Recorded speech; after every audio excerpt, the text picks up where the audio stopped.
Weight loss treatment safe है 100%। Injectable drugs भी आ गए हैं, ओजेम्पिक हुआ, मोंजारो हुआ, जिसकी बहुत ट्रेंड चल रही है। पेशेंट्स खुद पूछते हैं नहीं हमारा डोज और बढ़ा दो, कितना सस्टेनेबल है। जो सप्लीमेंट्स ले रहे हैं, अगर कोई वेट लॉस के लिए टैबलेट्स ले रहा है, तो ऐसा सुनने में आता है कि जब आप टैबलेट्स बंद करोगे तो आप बाउंस बैक कर सकते हो। जो ये टैबलेट्स या इंजेक्टेबल्स जो आई हैं फॉर वेट लॉस, ये नई चीज़ें हैं, तो हम इसकी गारंटी ना अभी नहीं दे सकते। तो धूप से पूरे टाइम के लिए बचना है या मॉर्निंग का धूप हेल्दी होता है? मॉर्निंग का धूप हेल्दी होता है प्रोवाइडेड वो एक्चुअल मॉर्निंग है और तुम्हारी खुद की मॉर्निंग नहीं है जो 10 बजे has to be a morning. Plastic surgery कितना सेफ है और ज्यादा यूज कौन कर रहा है? ज़्यादा यूज़ आई थिंक खूबसूरत दिखने के लिए कर रहे हैं। तो लोग कैसे पता कर पाएंगे कि ये ओरिजिनल है, ये फेक है? So most of the certified plastic surgeons who are doing cosmetic work will be a part of this association. आजकल हर कोई परफेक्ट दिखना चाहता है, perfect skin, perfect face, perfect smile. लेकिन सवाल ये है, क्या परफेक्शन सच में कॉन्फिडेंस देता है या कॉन्फिडेंस से इंसान परफेक्ट बनता है? सोशल मीडिया पर इसे लेकर हजारों ओपिनियंस है। कोई इसे ट्रांसफॉर्मेशन कहता है तो कोई इसे फेक ब्यूटी। इसी मिथ, फैक्ट और रियलिटी पर खुलकर बात करने के लिए आज हमारे साथ है डॉक्टर अपूर्वा सामंत। मैं हूं निधि और आप देख रहे हैं attention India podcast. Hello ma'am, बहुत बहुत स्वागत है हमारे पॉडकास्ट में आपका। Thank you. आज हम एक ऐसे टॉपिक पे बात करेंगे जिसके बारे में लोग बहुत सुनते हैं, देखते हैं, लेकिन उसकी सच्चाई किसी को नहीं पता। प्लास्टिक सर्जरी और कॉस्मेटिक सर्जरी। तो फर्स्ट स्टार्ट करते हैं कि इन दोनों में डिफरेंस क्या है। प्लास्टिक सर्जरी उस फील्ड का या ब्रांच का नाम है जिसमें बहुत सारे सब सेक्शंस है, एंड कॉस्मेटिक सर्जरी वो है कि जो सिर्फ कॉस्मेटिक, एस्थेटिक, सुंदरता इन सब से डील करती है। But plastic surgery is like the branch, the field. तो जो हम डॉक्टर्स होते हैं तो we are generally plastic surgeons.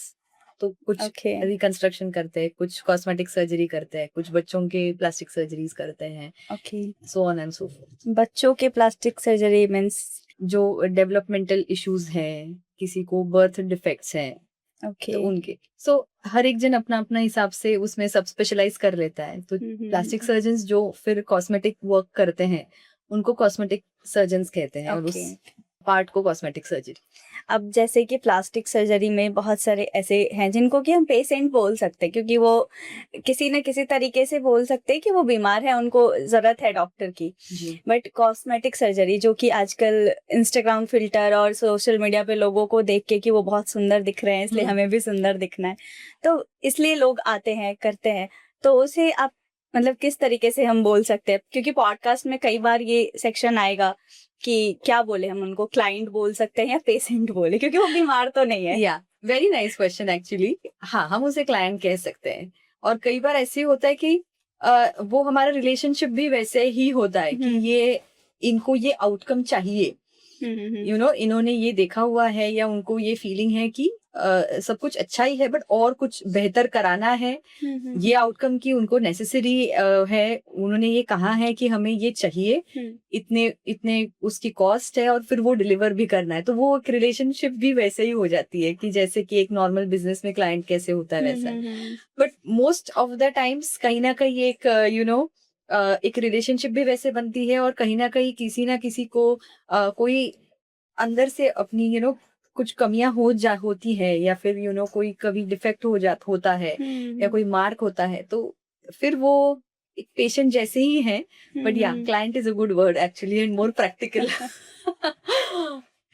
Okay, लेकिन अभी जैसे कॉस्मेटिक सर्जरी पे हम बात करेंगे फर्स्ट, तो उसमें वो कितना सक्सेस रेट क्या होता है कि अगर किसी को जैसे उनको कुछ लिप टिंट करना है या चिक्स पे करना है या कुछ ऐसा है, तो वो कितने % तक सक्सेस होते हैं? क्योंकि वो तो ऑलरेडी इंजेक्ट किया जाता है या कुछ ऐसा प्रोसेस होता है, तो प्रोसेस के साथ आप समझाइए, क्योंकि हमें तो उसके बारे में नहीं पता। नहीं, द थिंग इज ना, सब कुछ एक ही चीज पे डिपेंडेंट है, पेशेंट सिलेक्शन। कि जब अगर कोई आके ये कहता है कि मेरा चेहरा ऐसा है, आप तो देख रहे हो, मुझे ये करवाना है, और अगर आपने हाँ कह दी कि हाँ करवाना है आपको, हम करवा देंगे, तो फंस गए। है ना? इट्स अबाउट पेशेंट सिलेक्शन कि अगर आपको करवाना है तो this feeling is coming from where, आपको क्यों लग रहा है ऐसे, है ना, कि आप जब अपने आप को देखते हो तब लगता है, कोई और आपको पॉइंट आउट कर रहा है इसीलिए लगता है, या फिर आपके फेवरेट सेलिब्रिटी ने कुछ कराया है इसीलिए आपको लग रहा है, वो फिर आपके चेहरे पे या बॉडी पे, ब्रेस्ट पे कहीं पे सूट होने वाला है, नहीं होने वाला है। एंड उस हिसाब से अगर गाइड करेंगे कि इंजेक्टेबल कुछ करना है, सिर्फ ट्रीटमेंट से कराना है या सर्जिकल करना है, तब फिर आउटकम आएगा। ओके। हाँ, बट अगर ऐसे ही जस्ट किसी ने कहा मुझे ये इच्छा है, ये करवा के देखते हैं और कर लिया, फिर हम एक्सपेक्ट नहीं कर सकते। प्लानिंग जो है ना वो एकदम बहुत ज्यादा लेवल की प्लानिंग लगती है एक कॉस्मेटिक प्रॉपर वर्क करके आउटकम देने के लिए, because it's a play of imagination कि ये करेंगे तो ये ऐसा दिखेगा, दिखेगा कि नहीं ये ना नहीं पता करने तक, राइट? हाँ बिल्कुल बिल्कुल। लेकिन क्लाइंट तो जब आते हैं आपके पास तब तो उनका वो रहता है, एक्सपेक्टेशन काफी हाई होता होगा Yes. कि मैं तो एकदम सुंदर हो जाऊंगा या हो जाऊंगी, इस तरीके से चीजें होती है। तो कई बार ऐसे होते हैं कि वो अपने एक्सपेक्टेशन जितना नहीं मिल पाता उनको। कई बार होते होंगे ऐसे कि बहुत कम उनको रिजल्ट मिल रहे हैं या कई बार ज्यादा मिल रहे हैं, तो उस टाइम क्या रिएक्शन होता है उनका? एक्चुअली ना मैं पहले ही बता देती हूँ, लाइक मैं तो सीधा बता देती हूँ जो है, very transparently, that I am not God, I am not magician. जो आपका इशू है ये देख के मुझे लग रहा है ये करना ठीक रहेगा, ये अचीवेबल है, एंड इससे आपको कॉम्प्लिकेशन रेट भी कम है, आप सस्टेनेबल भी रिजल्ट हो पाएगा, इतने में एक्सेप्टेड है तो ठीक है, if not then let it be. और तो वो अगर पेशेंट समझ जाता है, क्लाइंट समझ जाता है, सामने वाला बंदा, तो वो रिटर्न आ जाता है करने के लिए। जिसको ऐसे लगता है नहीं, I want what I had said, I want that, then they don't, but then I at least I sleep well. लेकिन और साइड इफेक्ट के बारे में, क्योंकि वो इंजेक्ट होता है कहीं ना कहीं, बाहर की चीजें अंदर डाली जा रही हैं, तो कुछ तो उसके साइड इफेक्ट्स भी होंगे। See, all the kinds of injectables, फिर वो बोटॉक्स हो, फिलर हो, स्किन बूस्टर है या जो भी है, ठीक है, इन सब के नॉन साइंटिफिक इफेक्ट्स है, उनके साथ आने वाले नॉन कॉम्प्लिकेशंस है। तो वो एक्सप्लेन करना जाहिर सी बात हर एक प्रोसीजर का हमारा एक प्रोटोकॉल ही है। फिर वो चाहे प्लास्टिक सर्जरी क्यों कोई और भी सर्जरी हो, तब भी हम बताते ही हैं, एनेस्थीसिया हो उसका कॉम्प्लिकेशन क्या हो सकता है, कोई सर्जरी हो उसके आउटकम्स क्या होंगे, पोस्ट ऑप में क्या एक्सपेक्टेड होगा। तो ये सब तो जाहिर सी बात है, ये हम बताते ही हैं। और जो एजुकेटेड, वेल एजुकेटेड, हम कह सकते हैं जो रिसर्च करके आया हुआ पेशेंट रहता है ना, वो ये सब पहले से एक्सेप्ट कर लेता है। Like I have not had a problem जब किसी को ऐसा लगे कि नहीं ये तो मुझे पता ही नहीं था, या स्वेलिंग आएगी ये भी मैंने एक्सपेक्ट नहीं किया था। Most of them understand. Okay. और ये लिप टिंट और चिक टिंट जो लोग करा रहे हैं, उसका मतलब कितने दिन तक वो रहता है? अगर आपने एक बारी कराया तो कितने टाइम तक वो उसके रिजल्ट्स दिखते हैं? जितना मेरा एक्सपीरियंस रहा है इस फील्ड में, जो मैंने देखा है मेरे कलीग्स को करते हुए, या फिर इवन पेशेंट जो करा के आते हैं, तो देखा जाए तो there are people who do early touch ups. Okay. एक बेस करने के बाद ओके। ईयरली बीच बीच में कुछ करा के टचअप्स करवा लेते हैं ताकि वो मेंटेन रहे। हाँ, तो ये इसलिए था कि किसी को ऐसा लग रहा हो कि हम एक बार टिंट करवा लिए फिर वो लाइफ टाइम रहेगा, तो ऐसा कुछ नहीं होता। वो आपको टचअप्स लेने पड़ेंगे। टचअप्स तो लेने पड़ते हैं। ओके। और अभी बहुत सारे ऐसे मतलब जो सेलिब्रिटीज होते हैं, तो वो कभी एक्सेप्ट नहीं करते कि वो ऐसा कुछ कर रहे हैं, या वो गाइड नहीं करते। मतलब ये नॉर्मल सी चीज है, जैसे आईवी है, ग्लूटा है, आजकल ग्लूटा बहुत हो रहा है, लेकिन वो क्लियरली नहीं बताते। वो फिर बताएंगे ये क्रीम लगाती हूँ मैं, ये मेरा नाइट रूटीन है, ऐसा। तो जो बाहरी चीजें हैं जो हम ऊपर से लगाते हैं, कोई क्रीम या कोई चीज, उसका इफेक्ट उसके बराबर है जो हम अंदर ग्लूटा या आईवी जो हम करते हैं, उस वो दोनों का इफेक्ट हो सकता है बराबर कभी? दोनों को एक दूसरे के अगेंस्ट पिच करने से अच्छा है कि ये कहें कि दोनों को कॉम्बिनेशन में किया जाए। कि जब आपको चाहिए कि स्किन के सरफेस इम्प्रूव करना है, स्किन का टेक्सचर इम्प्रूव करना है, तो मे बी क्रीम्स। जब हमें चाहिए कि ओवरऑल ग्लो चाहिए, ज्यादातर टैनिंग हो चुकी है एंड कुछ ज्यादा पावरफुल करना है, तब maybe we can go for glutathione. जब स्किन सैग हो रही है तब कुछ सर्जिकल किया जाए, या फिर रिंकल्स आ रहे हैं, दिख रहा है होने वाला है, मसल प्रॉब्लम है, तो इस प्रकार से ना जो प्रॉब्लम है उसको डिलीनिएट करके अगर हम उस प्रकार से उसकी ट्रीटमेंट को कंबाइन करके परम्यूटेशन कॉम्बिनेशन से जाएं तो रिजल्ट्स ऑलवेज अच्छे आते हैं। ओके। वन ट्रीटमेंट या फिर one thing for all does not work.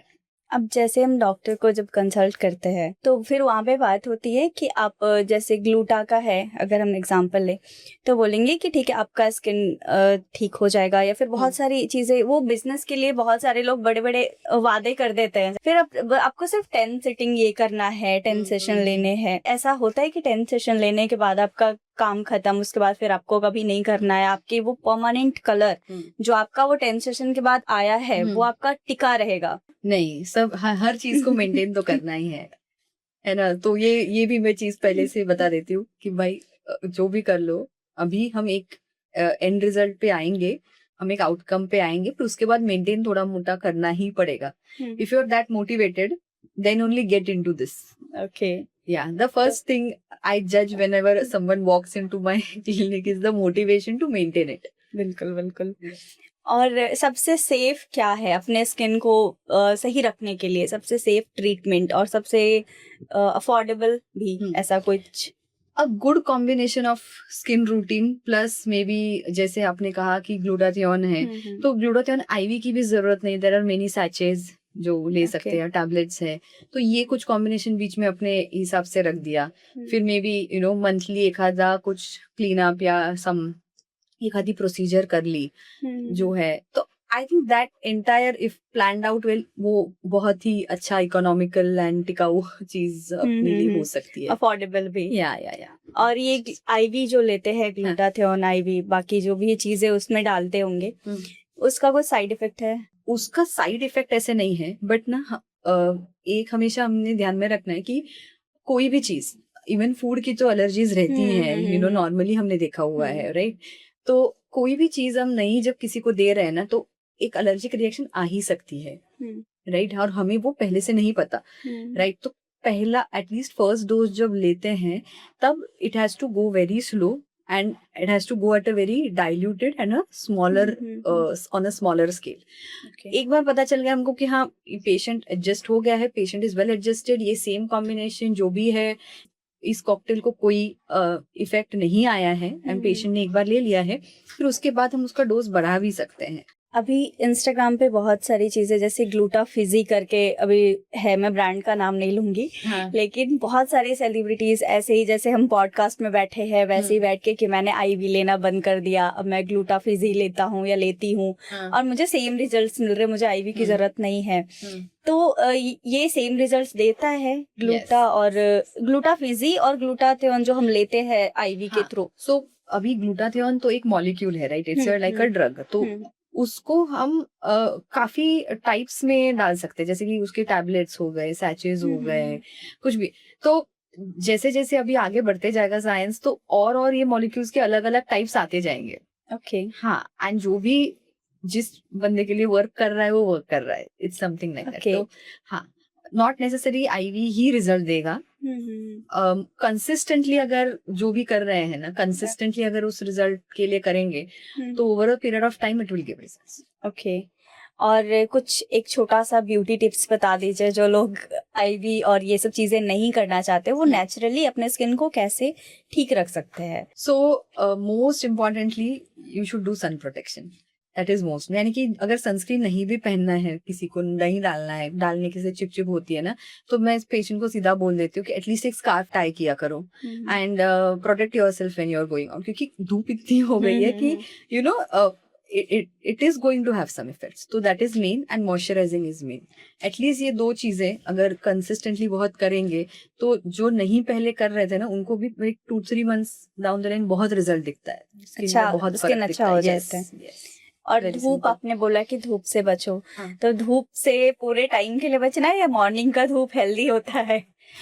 Morning का धूप हेल्दी होता है प्रोवाइडेड वो एक्चुअल मॉर्निंग है और तुम्हारी खुद की मॉर्निंग नहीं है जो 10 बजे की है, it has to be a morning, है ना। बट या कंटिन्यूअस ज्यादा एक्सपोजर नहीं रहना चाहिए, बीच में कभी एक्सपोज हो गए दैट इज ओके, बट ऐसा योर ट्रैवलिंग है, बाइक्स पे ट्रैवल कर रहे हो, ट्रेन ट्रैवलिंग है, काफी भागा दौड़ी है, तो at least you can tie a scarf around yourself. जैसे कि बहुत सारे लोगों का रहता है कि मुझे स्किन ब्राइट करना है, अपने टोन से 2-3 टोन ज्यादा चाहिए। ये ज्यादातर लोग ऐसे होते हैं जिनको कैमरा फेस करना है या फिर वो एक्टर हैं ऐसे, तो उनके लिए कोई सेफ ट्रीटमेंट है? Generally we do some office procedures, जैसे कि फेशियल्स हुए, मेडिकल ओरिएंटेड फेशियल्स होते हैं, कुछ पील्स होते हैं, ग्लो पील्स होते हैं, या फिर इवन जैसे आपने आईवी कहा वैसे एंटीऑक्सीडेंट्स के सैशेज या आईवी देते हैं, जिससे क्या होता है ना कि जो ओवरऑल हमारे डेली लाइफ की वजह से स्किन का डलनेस, टैनिंग, टेक्सचर चेंजेस आते हैं, ये हल्का हल्का कम होता है और मेंटेन रह जाता है। तो जो पहले की अपनी अच्छी स्किन थी, जब हम नहीं कर रहे थे इतना स्ट्रगल नहीं कर रहे थे, वो टाइम की जो स्किन थी वो थोड़ी दिखना चालू हो जाता है, तो वो ऐसे लगता है जैसे कि there is a glow. And अगर मेंटेन करेंगे जो भी छोटे मोटे चीजें, कभी पिंपल आ गया, कुछ स्पॉट आ गया, ये सब अगर हम मेंटेन करेंगे, जो कि ये ट्रीटमेंट से मेंटेन हो जाता है, तो ओवरऑल स्किन ब्राइट और अच्छी लगने लगती है। और वैसे कुछ नहीं हो सकता कि नहीं होता, कुछ तो ऐसा होता है जैसे कि आपने नेहा कक्कर की पहले की फोटो देखी होगी और वो अभी उनके कलर में कितने नहीं भी तो 4 से 5 शेड उनका बहुत वो हुआ है brighter. But then the thing is that we don't know कि वो एक्चुअल में क्या कर रही है ना, how much of effort she is putting into everything. Maybe there is a lot of diet, there is exercise, she is working upon herself, उसका makeup style change हो गया होगा, उसकी है ना स्टाइलिस्ट चेंज हो गए होंगे, उसके वो जो ट्रीटमेंट्स ले रही थी, कुछ जो अपनी खुद की स्किन और हेयर को मेंटेन करने के लिए जो ट्रीटमेंट्स ले रही थी, वो कितने कंसिस्टेंटली ले रही है ना। सो एक ऑल राउंड इफेक्ट है। यू कैन नॉट से कि आई विल हैव अ मतलब कोई भी किस्म का ऐसे लाइफस्टाइल, बट जाके कुछ कॉस्मेटिक वर्क करा लूंगी या फिर कुछ सैलून ट्रीटमेंट या प्लास्टिक सर्जरी का कुछ वर्क करा लेंगे एंड फिर अच्छे दिख जाएंगे। It is an overall effect, overall lifestyle. हाँ, उनकी बाकी चीजें तो चेंज हुई, मैंने सिर्फ कलर की बात करी कि उनकी जो ब्राइट हो गई, बहुत सारे ब्राइट, जैसे कि आईवी है वो हर चीज को क्लीन करने के लिए आई थिंक वर्क करता है, वो आपके शेड ब्राइट नहीं कर सकता। हाँ exactly, it will give a glow, it will अगर काफी टैनिंग हुई है, जैसे कि ट्रैवलिंग करने के बाद, कहीं करने के बाद टैनिंग जबरदस्त वाली हुई है स्विमिंग के बाद, उसे वो हटाने में हेल्प करेगा। बट जो एक्चुअल बेस टोन है ना, वो लाइटन नहीं कर सकता, but will give a glow, it will give a feel good glow. Okay, तो ब्राइटनिंग के लिए ऐसा कोई ट्रीटमेंट नहीं है जो मतलब लाइक टेम्पररी मेजर्स, जैसे कि वही okay, मैंने कहा ऑफिस प्रोसीजर्स होते हैं काफी, फेशियल्स है, पील्स है, हाइड्रा फेशियल है या कुछ, but they will always be temporary and फिर वो करते रहना होता है वैसा। अभी आपने कहा हाइड्रा फेशियल, अभी वो हाइड्रा फेशियल ये छोटे छोटे पार्लर में भी हो रहे हैं, सैलून्स में भी हो रहे हैं और कॉस्मेटिक सर्जन के पास भी हो रहे हैं। तो अगर किसी को हाइड्रा फेशियल एक्चुअल करना है तो उन्हें कहाँ पे जाना चाहिए? सो हाइड्रा फेशियल, लोगों को क्या लग रहा है कि ये बस एक ट्रीटमेंट का नाम है, बट एक्चुअली हाइड्रा फेशियल जो फेमस हुआ था, that is the hydra facial MD। It is a actual machine that has been patented and it has been copyright. Okay, तो वो machine जब होती है, it is a 6-7 step procedure with those its own consumables, bottles, उसके जो serums और वो सब है, and with the machine उसके सारे probes, उस चीज को हाइड्रा फेशियल कहते हैं। फिर उसके कई सारी कॉपीज स्मॉल छोटी मोटी बनने लगी, कई लोग बोलने लगे कि हम भी हाइड्रा फेशियल करते हैं, but actual real hydra facial is that machine, which is the hydrofacial MD. Okay, अभी तो हमने बात करी अभी कॉस्मेटिक सर्जन के बारे में, अभी हम बात करेंगे जो आप प्लास्टिक सर्जन भी हैं, तो ये जो प्लास्टिक सर्जरी कितना सेफ है, और सिर्फ ये कई बार ऐसा होता है कि लोग, बहुत सारे पेशेंट है जिनको, किसी को कहीं बर्न हो गया है, कहीं कुछ टूट गया है, कुछ ऐसी चीजें हो गई हैं, उसके लिए करना चाहिए या सिर्फ खूबसूरत दिखने के लिए लोग यूज कर रहे हैं? ज्यादा यूज कौन कर रहा है? ज्यादा यूज आई थिंक खूबसूरत दिखने के लिए कर रहे हैं, क्योंकि जो लोगों को एक्चुअली जरूरत है वो लोग पहुंच ही नहीं पा रहे हैं। उनको पता ही नहीं ये चीजें ठीक हो सकती है, और जो कि खूबसूरत बनना चाह रहे हैं, कुछ अपना और एनहांस करना चाह रहे हैं, ब्यूटीफाई करना चाह रहे हैं, वो बराबर गूगल पे सर्च करा के आ रहे हैं, और जिन्होंने पहुंचना चाहिए हमारे तक वो नहीं पहुंच पा रहे, क्योंकि वही है कि द मोमेंट यू से प्लास्टिक सर्जरी, आई थिंक लोग घबरा जाते हैं कि अरे ये क्या कर लेंगे, है ना। बट कई बर्न्स पेशेंट्स, बहुत scar marks, even accident cases, you know, काफी बचपन में एक्सीडेंट हो गया या 5 साल 10 साल पहले एक्सीडेंट हो गया एंड देन कुछ मार्क्स रह गए फेस पे या फिर आर्म पे कहीं पे, काफी अच्छे अच्छे रिजल्ट्स देते हैं, you know, with plastic surgery and there are multiple modalities जिसके साथ हम इन पेशेंट्स का ऑपरेशन या फिर ट्रीटमेंट कर सकते हैं। ओके अभी सोशल मीडिया पे बहुत सारी चीज़ें ट्रेंड हो रही है, जैसे कि अभी मैंने आईवी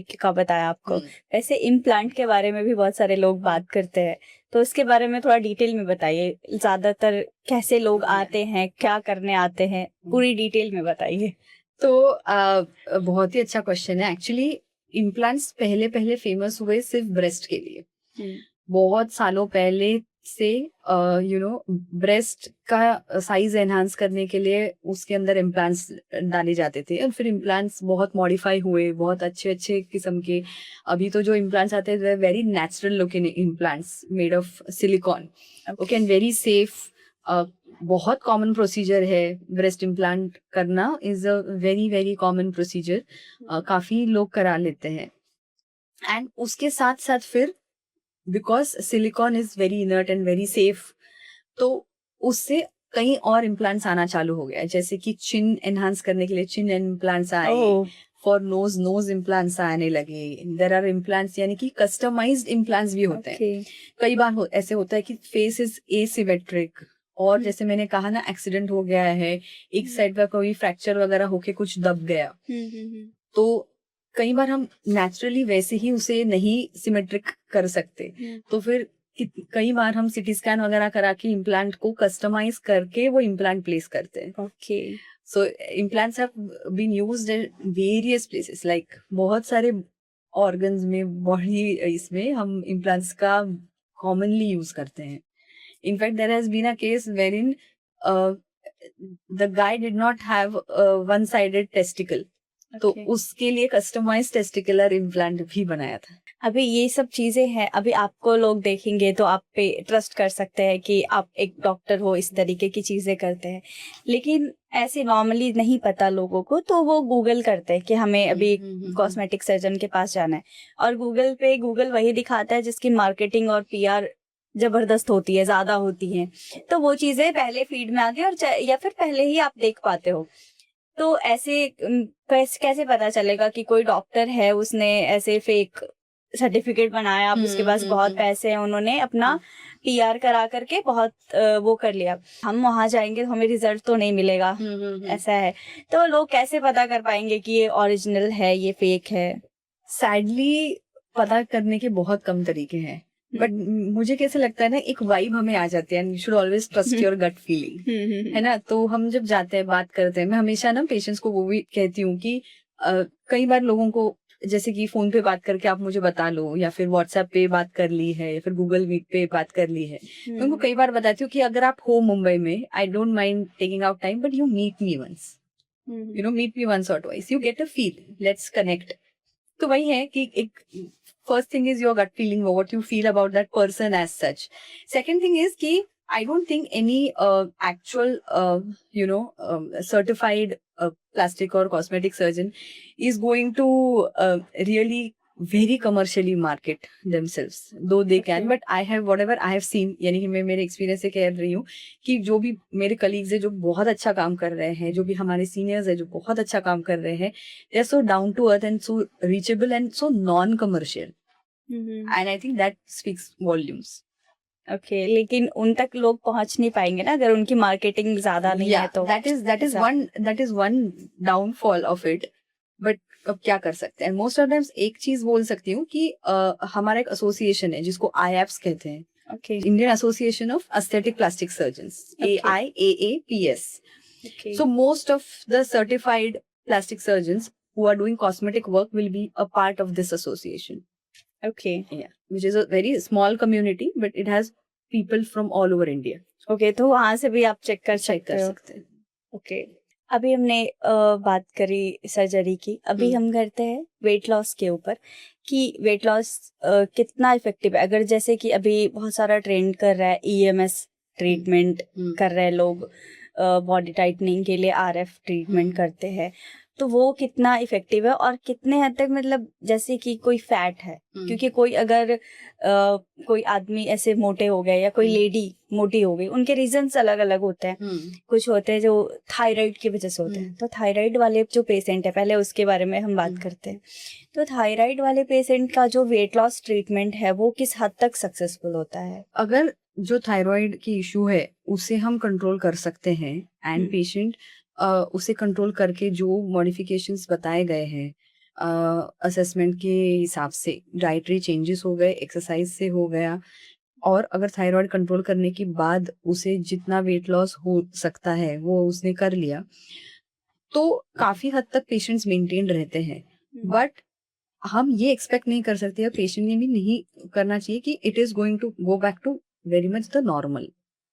हाँ, अगर वैसे रिजल्ट्स चाहिए या कुछ ऐसा है कि कोई एक जगह, जैसे कि अभी पहले हो गए हम मोटापा हो गया, वेट था excess because of anything, maybe it's thyroid, maybe pregnancy के बाद या जो भी, और उसके बाद कोई एक दो जगह से वेट नहीं लूज हो रहा है, या फिर वेट लॉस कर भी लिया, अभी स्किन लूज हो गई या ये हो गए, तो उसके लिए जो मेजर्स करने चाहिए, ये सर्जरी हो या कुछ हो, तो वो भी कर लेने चाहिए। एक ओपन माइंड रख के अगर पेशेंट सोचेगा तो रिजल्ट्स अच्छे से मिल सकते हैं, वो सस्टेन भी हो सकते हैं। ओके।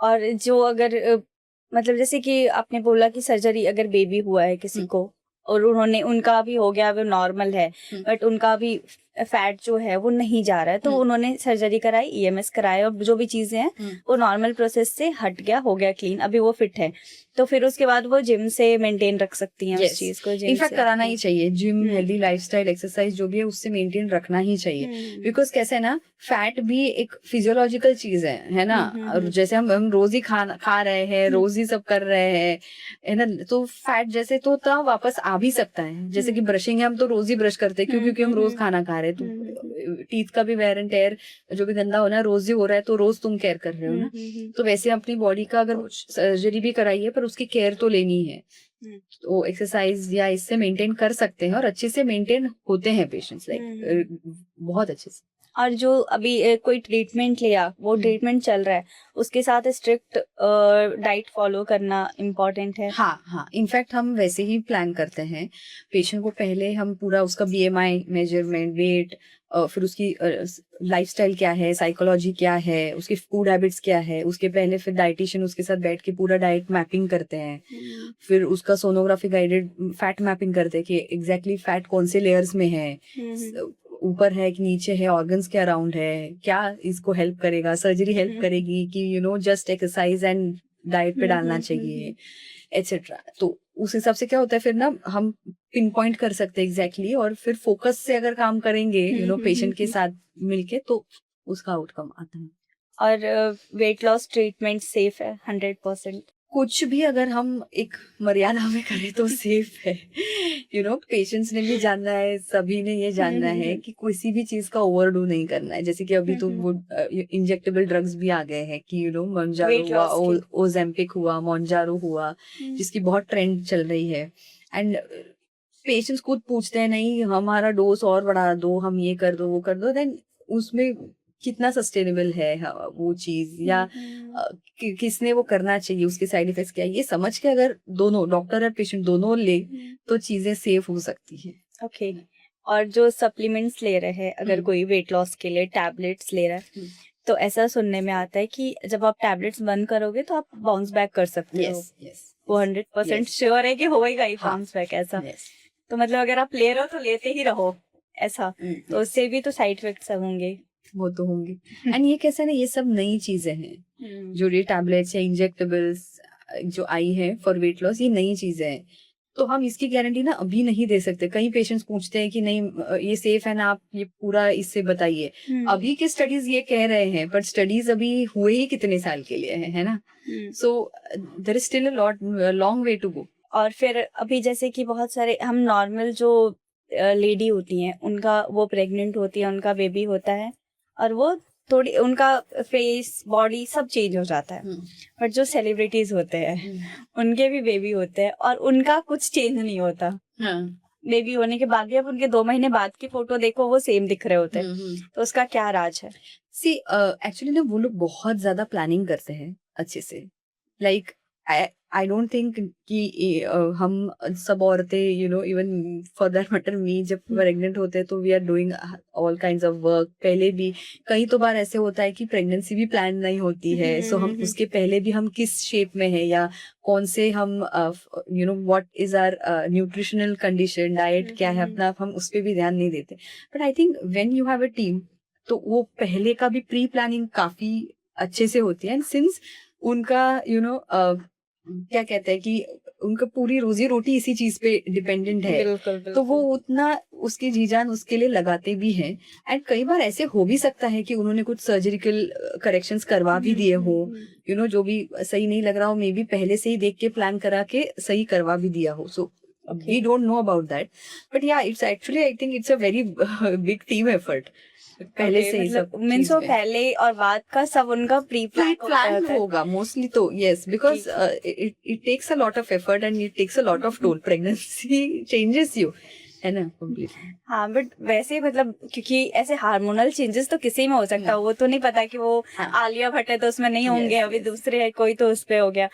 तो फिर इसको कैसे मीन्स कुछ सर्जरी होगा, कुछ ऐसी चीजें जो नॉर्मल लोग भी करा सके ऐसा? सो देयर इज एक चीज है जिसको मॉमी मेकओवर कहते हैं, जिसमें पूरा tummy tuck, breast reduction, breast lifting जिसे को कहते हैं कि मैस्टोपेक्सी, जिसका वो सैग हो जाता है वो विथ लाइपोसक्शन और ये सब कराते हैं। तो ये काफी एक नॉर्मल कॉमन प्रोसीजर है कि जो कराते हैं। बट जनरली क्या होता है इसमें कि जो नॉन सेलिब्रिटी मदर्स है वो जनरली इस चीज के लिए तब आते हैं जब बच्चा हो जाता है और they have tried everything, like घर के नुस्खे, एक्सरसाइज, डाइटिंग कर लिया, अब नहीं हो पा रहा है, बट हम पहले के शेप में भी रिटर्न बैक नहीं जा रहे और वो हमें अफेक्ट कर रहा है कहीं ना कहीं, बट हमें पता है that we want that confidence back, right, तभी आते हैं। But that is what I am saying कि मे बी सेलिब्रिटीज ये पहले से ही ये ध्यान में रखते होंगे कि ये शायद कहीं ना कहीं हमें लगेगा, बिकॉज उनकी पूरी जिंदगी उसी चीज पे डिपेंडेंट है, they have to look camera good. बिल्कुल, क्योंकि उसके बाद भी अगर जो नॉर्मल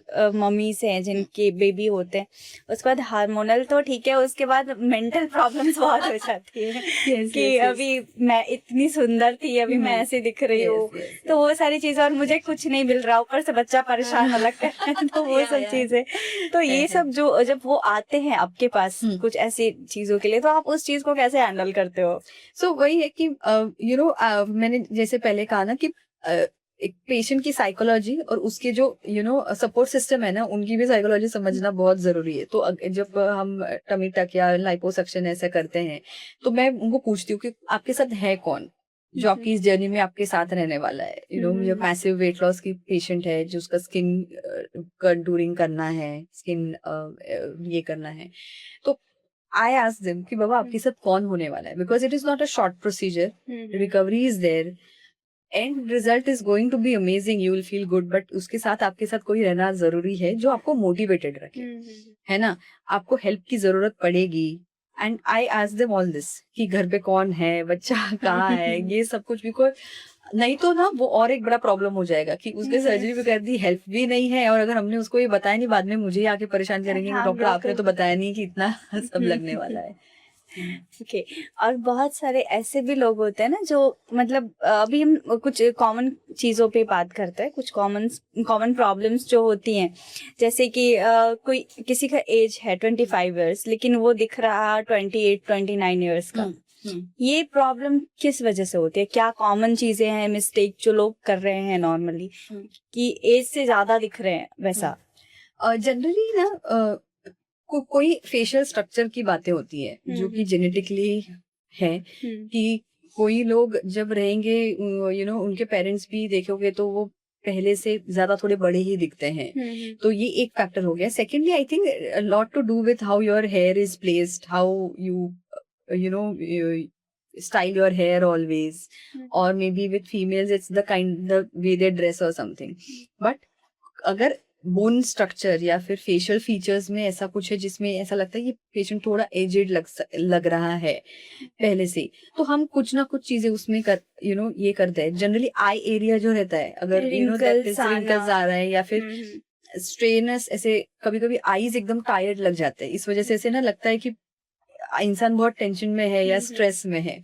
सो उसे पेरिऑर्बिटल जो भी रीजन का रेजुविनेशन करना है या फिर उसको बेटर करना है विद समथिंग, तो वो हम गाइड कर लेते हैं। बट कभी कभी किसी किसी का जेनेटिक फेशियल स्ट्रक्चर वैसे होता है कि इट्स लिटिल बिट लाइक पहले से little bit more strong and age ज्यादा दिखने वाला, मैच्योर टाइप या।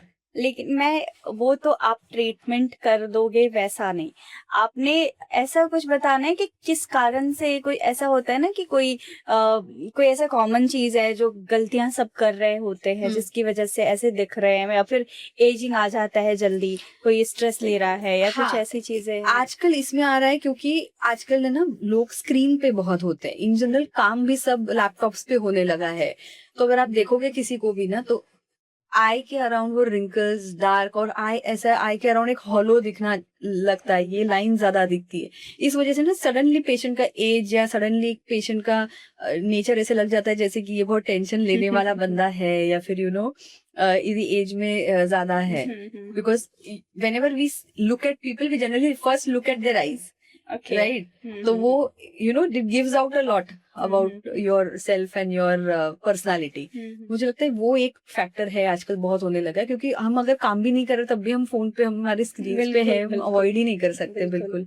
तो इससे बचने के लिए, क्योंकि स्क्रीन टाइम तो बहुत लोग कम कर सकते हैं लेकिन बंद नहीं कर सकते क्योंकि अभी वो है, तो क्या इसका कुछ है जो बिना किसी ट्रीटमेंट के घर पे कुछ? एक्चुअली एक सिंपल सोल्यूशन क्या है इसके लिए कि अगर हम आप स्क्रीन पे हो ना, एक 10-15 मिनट के बाद ना, you can just stare into infinity.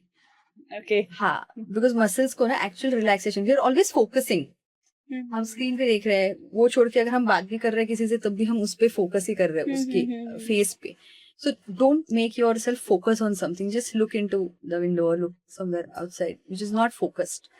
आंखें बंद करके कुछ मन की आंखों से देखे तो even better than that actually is just staring out into infinity, because then that actually relaxes your eyeballs, and that is most important. अभी तो ये चीजें हो गई, अब हम पर्सनल बातें करते हैं, आपकी पर्सनल लाइफ के बारे में, पर्सनल एक्सपीरियंस के बारे में। तो अब आप मुझे पहले आपने ये फील्ड क्यों चुना, ये बताइए, पहले यहीं से शुरू करें। तो सर्जन बन चुकी थी, अब डिसाइड करना था कि आगे कौन सी फील्ड में सुपर स्पेशलाइजेशन करे।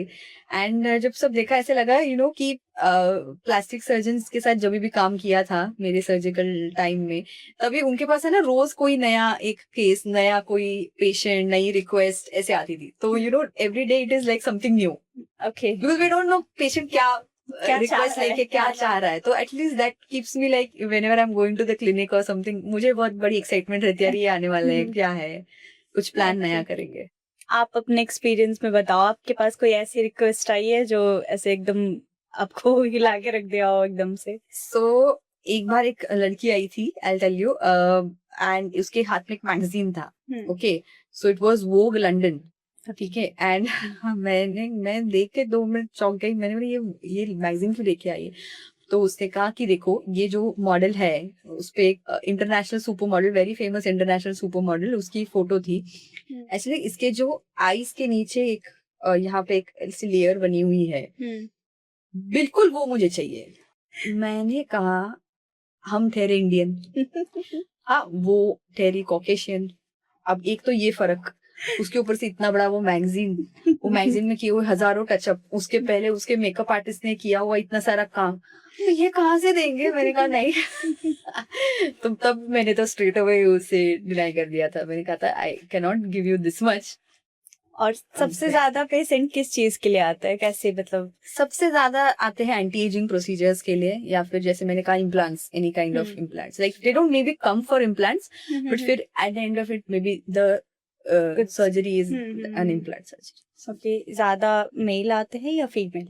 फीमेल्स पहले आते थे ज्यादा, अभी मेल्स भी आने लगे हैं in equal. I think in future males ज्यादा आएंगे, ऐसा मुझे लग रहा है अभी। नहीं, अभी उन्हें लग रहा है कि हमें भी खूबसूरत होने के समय।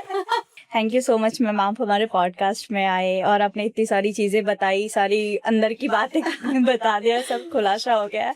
आपको कैसा लगा? बहुत अच्छा, बहुत मजा आया, एकदम कंफर्टेबल, बहुत अच्छा। Thank you so much.